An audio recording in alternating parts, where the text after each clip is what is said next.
Okay, so this is the application. This is Swift. So we'll quickly have a look how easy it is to log into Swift, and it will show all your data. Then what we'll do, we will add additional layers, and we'll have a look on some of the features of Swift. But first, I will log off so that I can log back in. So Swift home screen will look like this, where you will be able to supply your email, your password, and keyword. Keyword is generally abbreviation of your console name. In my case, I will just supply mine, and just like that, I will be able to log into Swift. When you log into Swift, Swift will take few seconds to prepare your map set. Then you will be able to see your existing data on the map. You will be able to see satellite imagery, all existing geometries, and different colors reflect different status of certain geometries. Before we can actually start using that, I will show you how you can add additional layers. We can supply those layers, and we can host those layers for you, or your console can also host those layers for you. Even that will make things very easy, very seamless in terms of updating those map layers. Your consoles will need to update map layers in their system, and you don't even need to move the layers to your device and all that. The layers will be automatically added to your Swift. So in this case, what I'll do, I will add few of the layers that I have uploaded here. So to add new layers, I will show you how easy it is. You will click on Add WMS layers. We'll come back to these ones, but first we'll have a look on the internal layers. So from client layers, you will be able to select additional layers.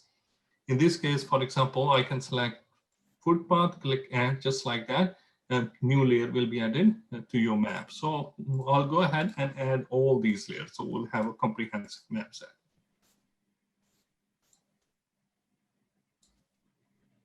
So now we have a lot more information on our map. I can see property boundaries, I can see footpaths, and I can see roads. If I click here, layer control is also available in Crest SE, so you might be familiar with this one. When you click on it, you will be able to see your internal layers, which are all your geometries. You will also be able to see your base map layers, your set layers. You can also change the style of underlying map layer. For example, you can have simple map set, you can have dark style, or my favorite is actually aerial with labels. Now, we have data here. If we go to the right-hand side, if I'm to add more information, perform inspections, or add defects, I can interact with existing data, or I can add new data. To add the new data, I can click on new item forms and pick from these ones which I would like to add. In this case, I will add a footpath defect. We will quickly have a look on the form so we can see how smart libraries are being utilized in this case. So to add a defect on a section of road, for example, I was inspecting this footpath and I found a defect here. I can simply click on the footpath and then click on Save button. It will bring up the form. Some of the fields will be automatically populated from the underlying data, as we call these geolinks in Crest SE. But the new thing you will notice here is there is this field which is called asset type. Now this is a smart field. Based on input in this field, additional fields may become available, or certain values in those fields will be filtered so that you will only see relevant data. So in this case, for example, I click on asset type and I click on curves and involves. You'll notice intervention category, which was not there before, and method of work, they are now available.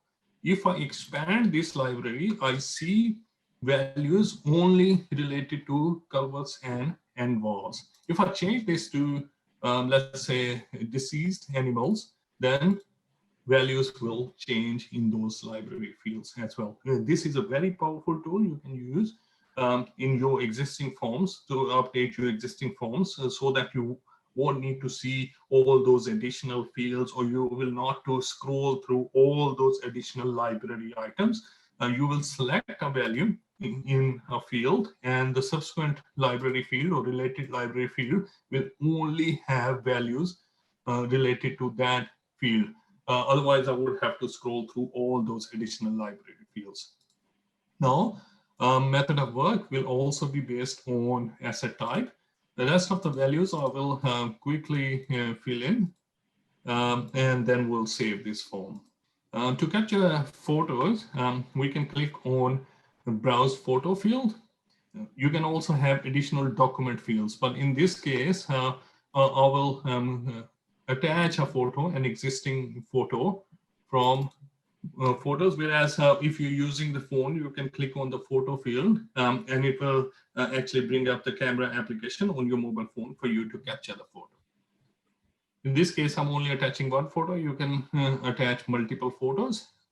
GPS longitude, GPS latitude, and PK longitude latitude values will be automatically populated, and also user and date. After supplying all the required values, you will be able to click Submit to save the form. I missed one, so it will be highlighted for me. Traffic control required.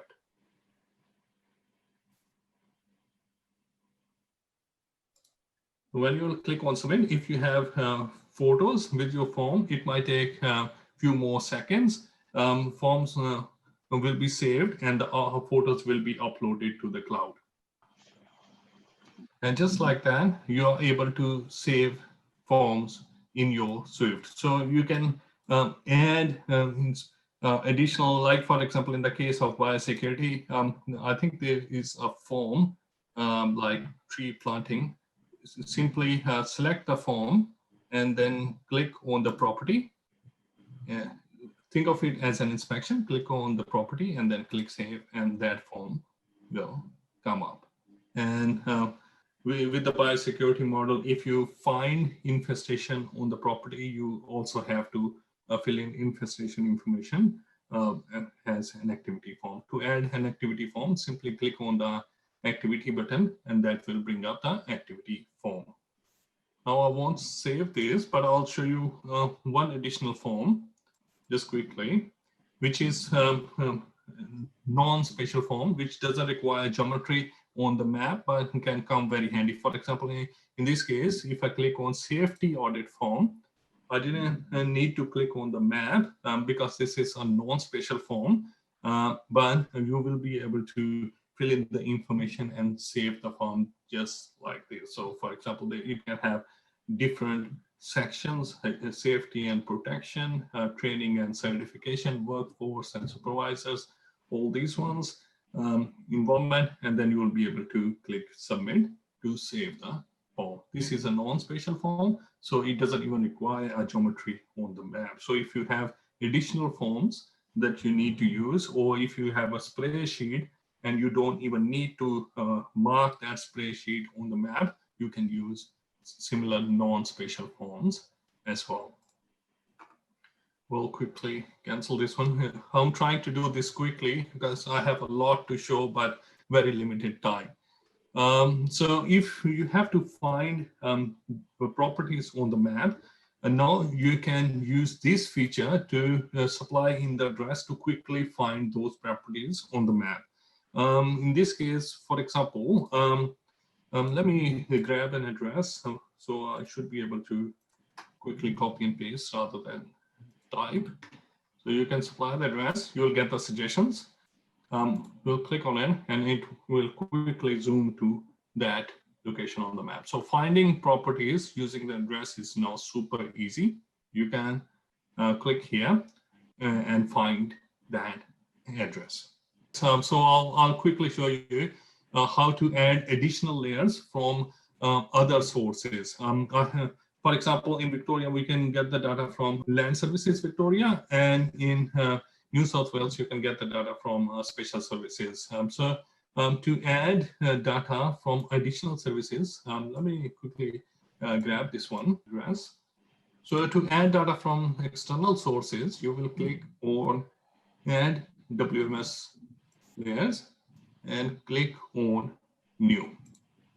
Now URL you can supply here and give it a name like, and click add. Now click load.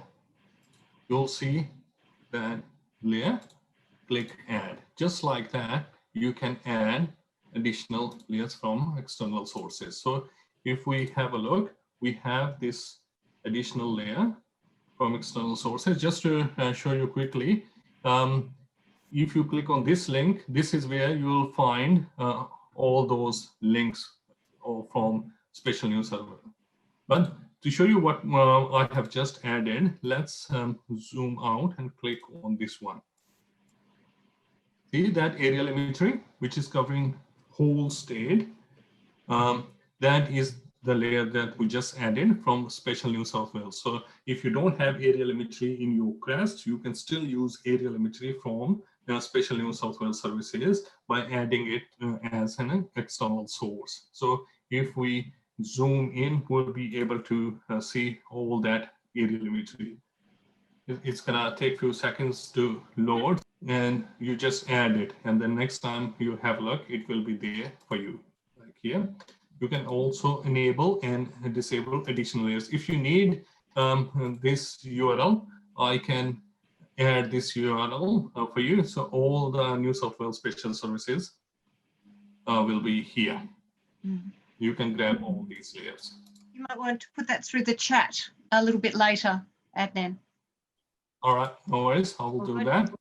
So see, oh, there it is. Yeah. It is actually coming from Spatial Services New South Wales. Yeah. So what that means is that you're actually getting access to authoritative data sets that are available from the state government, and you can utilize those in combination with whatever you're collecting. And often many of these data sets contain data sets themselves, you know, such as you know, specific numbers or specific ownership or you know, titling information that may be important to you at some stage, you know, in which case, or the hydrology, you know, what is the actual name of that river or creek? So you can actually tap in it, and that can be called into the form for you as well. So very I can quickly show you how many layers you actually get more than you actually need. So if I quickly load the Victorian one, then we'll be able to see you literally have hundreds of layers that you can add on your Swift. Yeah, floodplains, geology, you know, just vegetation layers, just anything you can imagine that the government has in their mapping area, you can actually have access for free and utilize that in your form. So you can be collecting against other data sets. I think that's very useful for everyone. You can have layers from your console as well. So for example, in the past, you had to update the layers when moving the layers, or you had to go back to IT and ask for an update.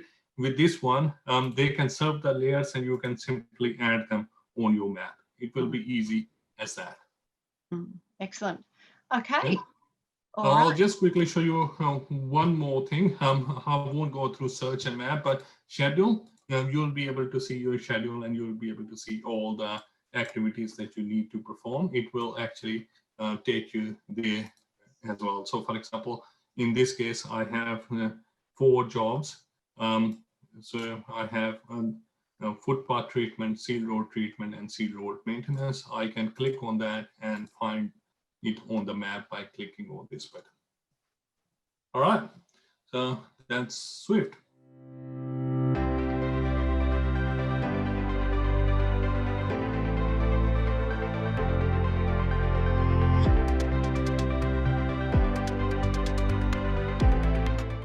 As you can see, we've been using Crest for a while. You've got a bit of data in it. One of the things that I suppose has just been asked to talk about is the use of smart forms. What using them for is basically to try and link what we collect in the field back to our regional weed plan activities, which we need to report against, especially in the inspection field, because there's a number of different categories. And this year we've got, or in the coming 5 years, we've got basically inspections of properties over 10 hectares, peri-urbans, which is 1 to 10 hectares, urban properties under 1 hectare, plus a number of other inspection type things like high-risk pathways and high-risk sites. The issue in the past and what's been happening is a way of identifying those different activities quickly so that you can build a report.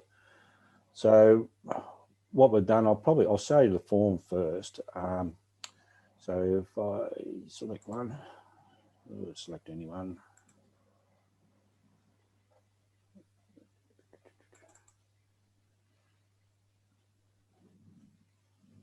Okay, this is our basically infestation form, inspection form.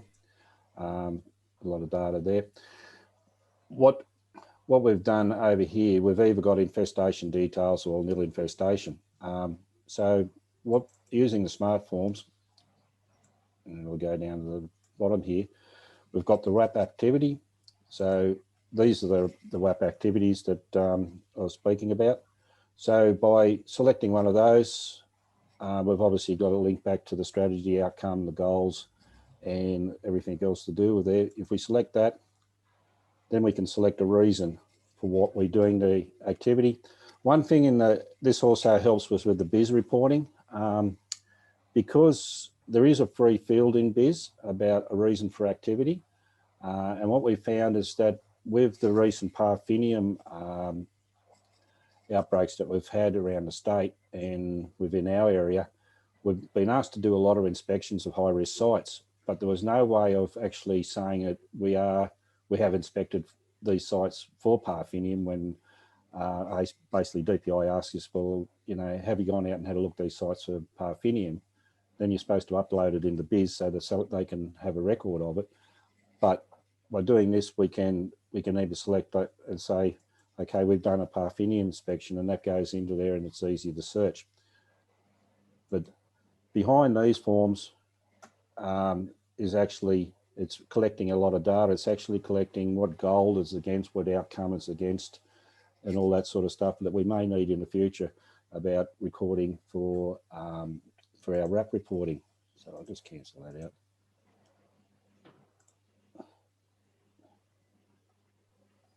And we cancel that. This is the same. It's in the infestation details. If we happen to find something there, that's just one that's had nil infestation. Same down here. If we have infestation, and it's not only linked to that. If we go down to control, it's a site that we're going to do control on. Basically, it populates. You only can do a treatment because that's the only activity that's the reason why we're doing the activity is to control is the treatment. So it can be smart that way too, so that you can limit the selection so that it doesn't necessarily have any mistakes. And obviously in treatment, when you come down to treatment, we've got the same thing. It's automatically controlled. It's automatically treatment. So it's just auto populated that field. The fun part about all this is actually building the forms. First thing with this, and the first thing you got to do is obviously you got to build a library model. And if I go back to libraries.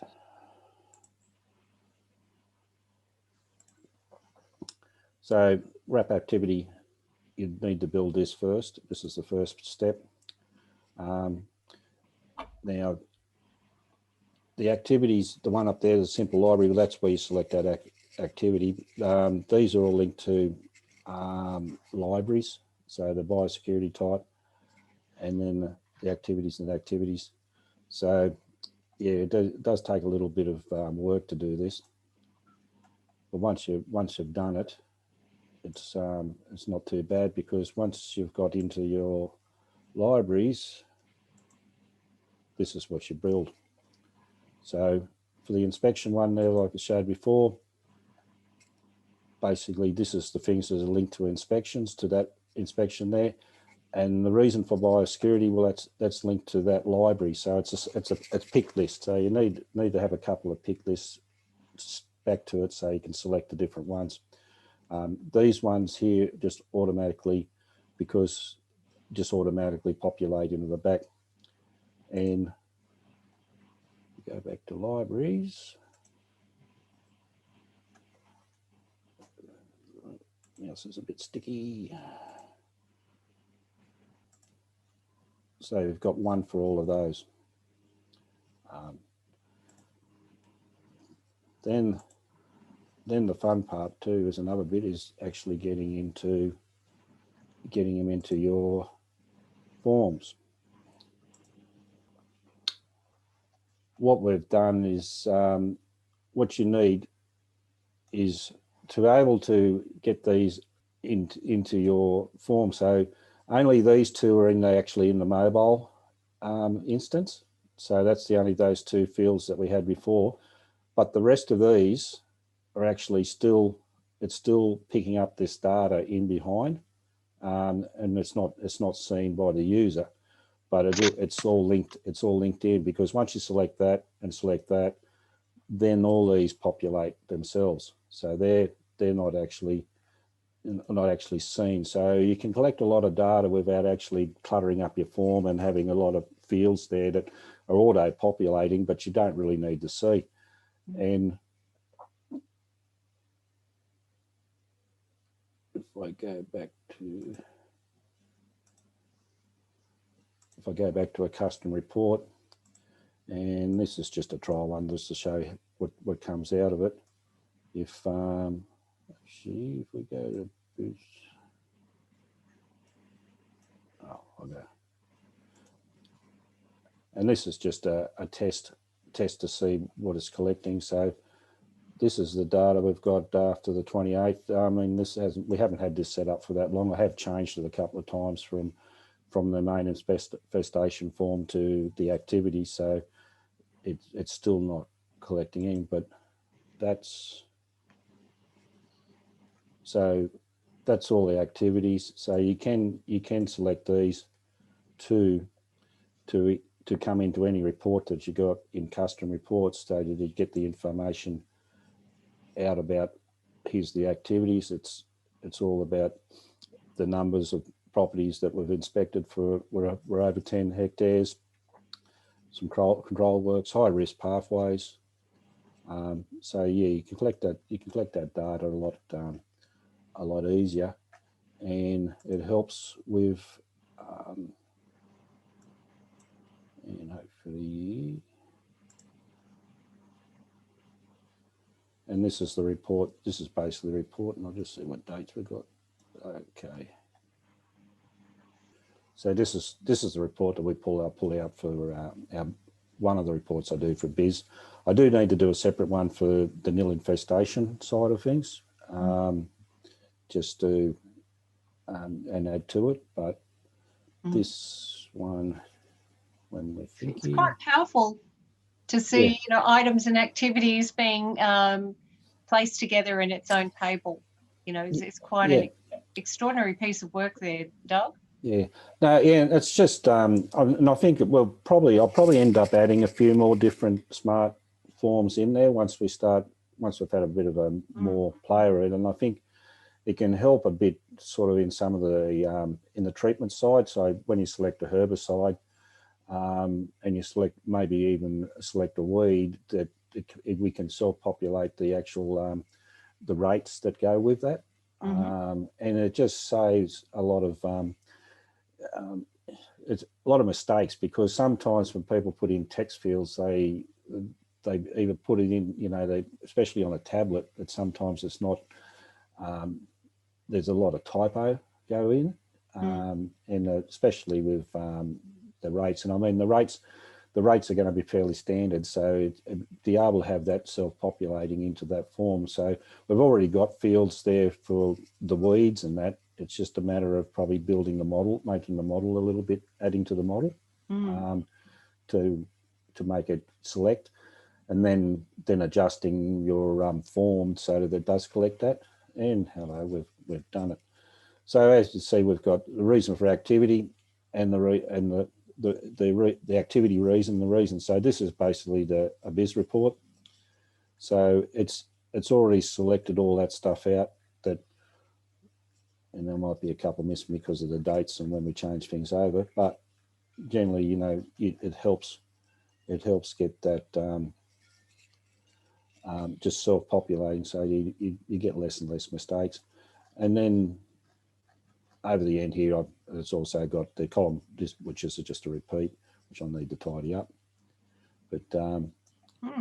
But yeah, so you can quite easily make things work for yourself, so that when you're in the field, you collect the data, but some stuff is just automatically. If you do one operation, that's another parameter that has to happen with it. So well, another benefit of that. So with respect to the intelligent libraries, it's very, very powerful in that in selecting something earlier can open or close other following, you know, attributes that you want to add and refine the search, which is very, very powerful.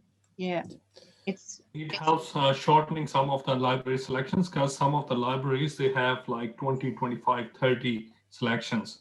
And so users have to scroll through all those ones to select the right one. So now with the smart forms, it reduces it quite significantly, makes it a lot faster. But I really like the fact that, you know, you've got all that other attribution that's associated with any selection, so you can pull that into your reports too. In the smart libraries.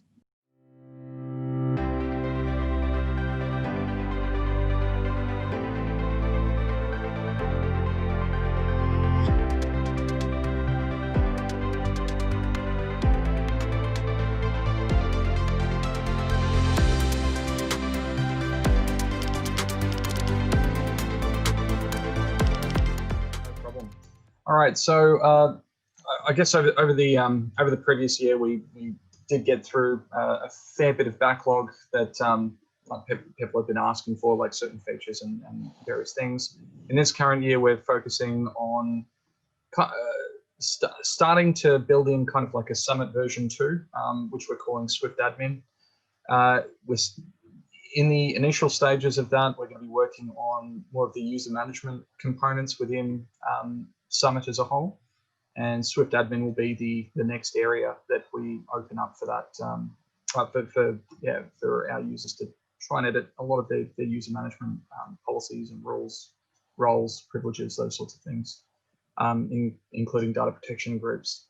The reason that we're migrating across is that we're trying to update some of the fundamental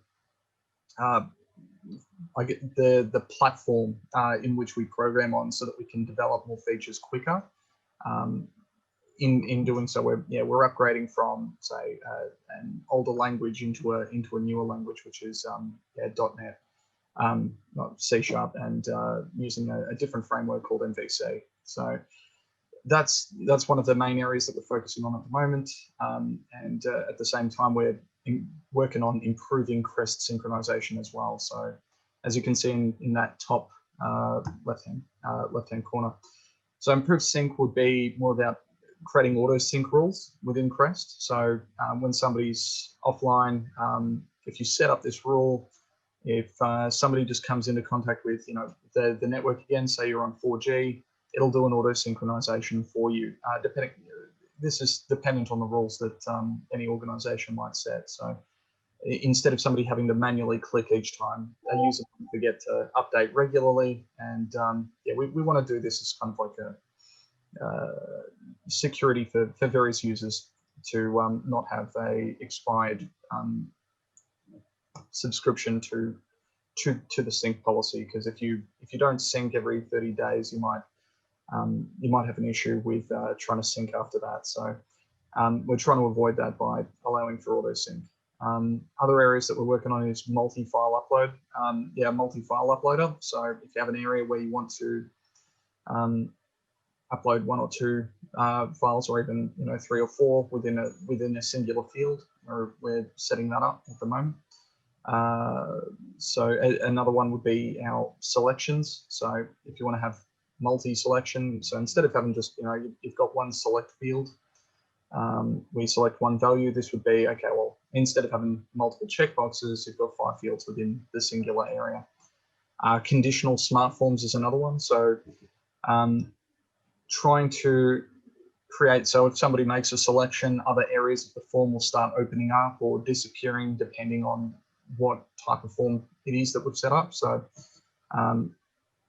depending on the categorization of something that we might set, we might have a type of tree or a type of material for a road. If somebody selects something, there might be a type of treatment that we want to apply to those objects.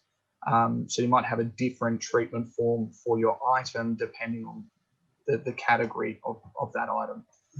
Moving on, improved password security. So yeah, we're working on that at the moment, migrating from an older algorithm to a newer algorithm. That should be done within early 2021.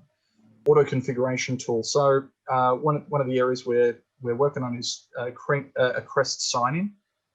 So a user would, in order to gain access to their user privileges within a device, say it's a shared device, somebody would have to log in and provide credentials. But part of that login process would be, okay, instead of having to create that the connection strings and add in all these variables in order to set up CREST for a first-time user, that would be part of the login process in the background, so that any user wouldn't have to know what URL do I have to put in, what username, what password to gain access to this URL that gives me access to sync. So we're trying to set up an auto sync tool in that area so that nobody will have to do that in the future.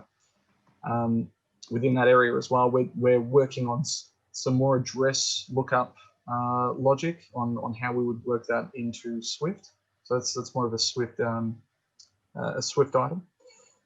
Moving to mid 2021, we've got sort of a data as a service area. So this is more reports based.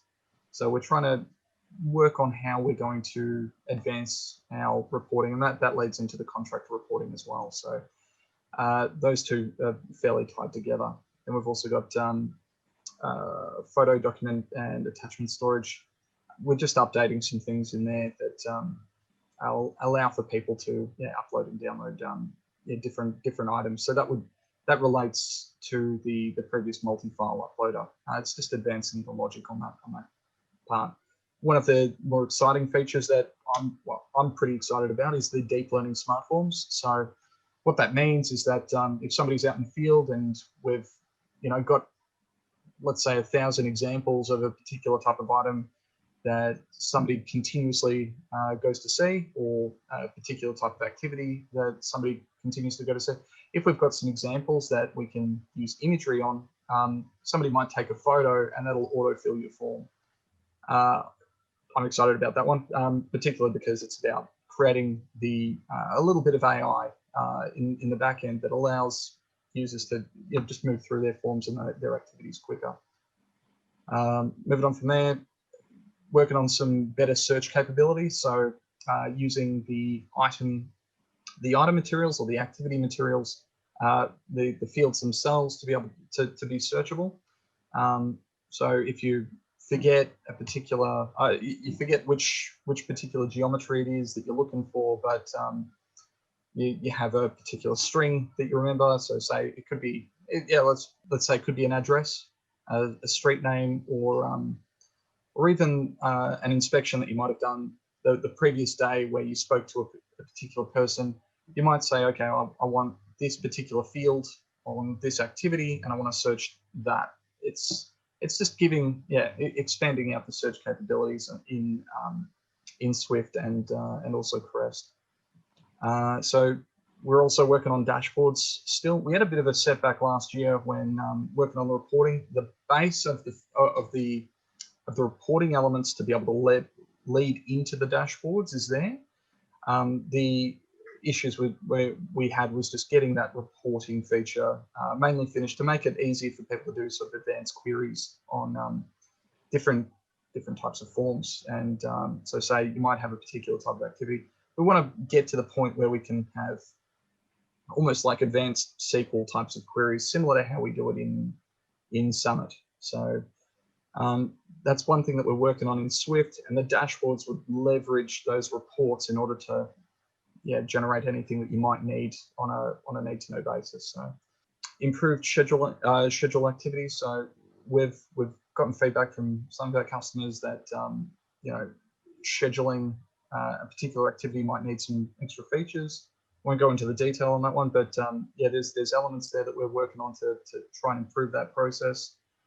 Enhanced relationships between items and forms. So we want to expand on how items relate to our activities and easier ways to sort of, I guess, connect the not just the activity reports, but even item to item reports. So we might have like how we do geolinking from base layers to items and other geometries over the top. We'll want to work in item to item relationships so we can start building almost like n-tier relationships across multiple different types of objects. So there's a lot of work that's going to be going into that one.